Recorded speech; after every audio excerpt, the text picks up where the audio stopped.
Welcome to the Slop Farm. Enjoy the video.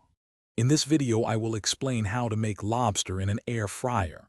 First, select fresh lobster tails, ensuring they are firm and have a vibrant color. Next, prepare them by butterflying each tail.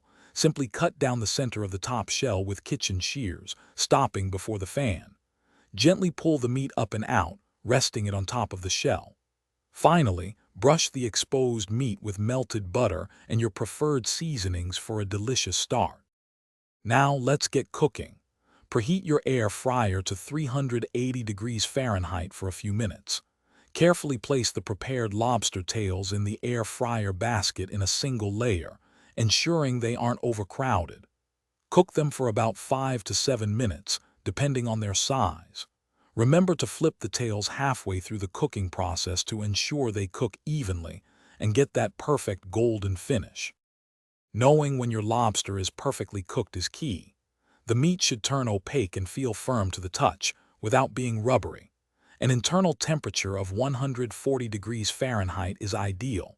Once cooked, remove the tails from the air fryer and let them rest for about 2 minutes. This helps the juices redistribute, ensuring a tender and flavorful bite. Serve immediately with fresh lemon wedges and a side of warm melted butter. To ensure your air-fried lobster is always a success, remember a few key tips. Overcooking is the biggest pitfall, leading to dry, rubbery meat, so keep a close eye on it. If you're cooking larger or smaller tails, adjust your cooking time accordingly. Smaller tails need less time, larger ones a bit more. Also, for easy meal prep, check out the link in the description for some fantastic leak-proof containers, along with other great deals. Enjoy your perfectly cooked lobster. Thanks for watching. Consider subscribing if we helped you today.